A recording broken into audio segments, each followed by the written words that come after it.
And then, of course, there's this bloke who I think he is actually my mother's cousin. I'd never met him in my life. Well, he wasn't put in as my manager. He was married. No, the transport manager who was in charge of the whole section, the whole thing, was married to his daughter, and he was a nasty, vicious bully. And obviously, he bullied the transport manager into putting him into that position. So that's how he got out of that job.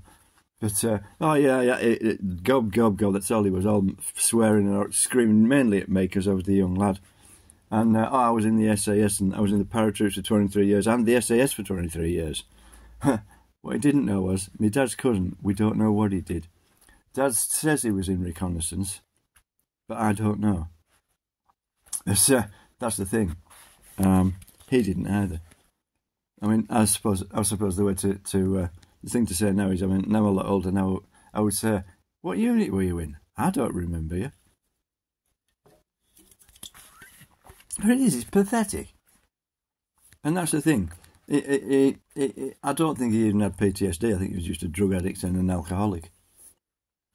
And that's why he was so bad-tempered. He wouldn't get in the SAS if he was like that. He wouldn't get in if he got PTSD, because they vet them so. Well, they do now. They're so selective that they realise he would get PTSD. They wouldn't allow him in. And I mean, yeah, they didn't do that in World War II when my Uncle Harry was in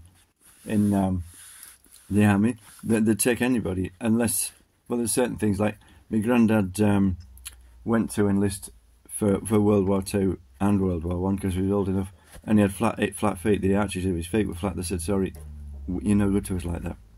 I mean, there's certain. I mean, if you have mental illness, you can't get into the army. If you have a history of it, you can't into the army because you'd be no good under combat conditions.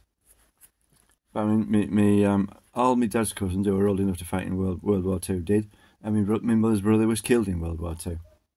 So obviously, there's a history of soldiers in my family. You know, if I know to cut someone's throat, you don't just go like that. You actually have to cut the whole voice box out and the windpipe and everything to kill him. Because my dad said that Harry, I don't know whether this is true, because sometimes I don't think my dad was either he was unwell or it wasn't my dad, another imposter.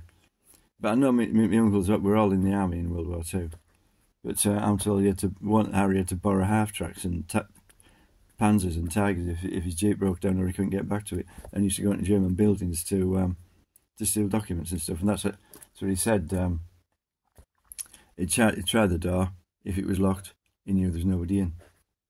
But the bloke next door's doing that. I don't think I told him, but he's probably heard all this. And he claims to be my woodwork teacher, but he isn't, because my woodwork teacher had taken his finger end off with a routering machine. No, a mortise making machine. He's taken his finger end off with it. So I know it's not him, and he's far too young. I was at on a back to work course, and my woodwork teacher was on it, but it definitely was him. I recognised him straight away. But that's the thing. He said he was trying. He'd retired early because he could afford to, and he's trying to get a clerical job. So he's learning clerical work, how to type and stuff. But I said to him, "I've been here. I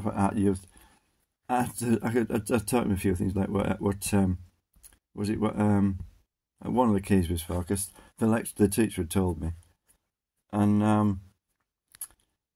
I forget them now. But yeah, when she says it's quite good, that I said he didn't remember me, but he remembered some of the lads from the group, the bad ones, the badly behaved ones. So it was him, but it's not him next door. It's a lot of that from this rock band, because isn't he actually Horrible Harris? I think he is actually the writer or whatever. Yeah, and he hasn't got long brown hair. No, he's ginger. That's probably why they're so vicious, that lot. And isn't this half cousin or cousin of my mother's the original bass player? Yeah, and apparently he has ginger hair in real life. Well, my brother has, but it wasn't him who bullied me, and so did my granddad. But I never met him because he died 8 months before I was born. He had really bad heart trouble. I don't think I've got it. My mother had it, and he died when he was 67, and my mother died when she was 68. I mean, I'm nearly 60, and I'm working like a lunatic. I do get palpitations at times. I get dizzy spells and stuff if I stand up, but no, that's normal, isn't it? But anyway, I mean, I've been lied to, and it's just pathetic. I mean, if they've got into that position, but they're probably not connected to this band. They're probably connected to soap operas who hate the band because the band have more money than them. And that's the thing. They've gone on at me until I've lashed out at the band. The band don't want out to do with me anymore because they've realised I'm too quiet and determined for them. I don't think they realised. I don't know who bullied me as a kid. It could have been soap operas. But, I want out to do with them. I mean, soap operas, you don't need a national or a high national to be an idiot who does that. And it's the same with the bands as far as I'm concerned. They're all idiots.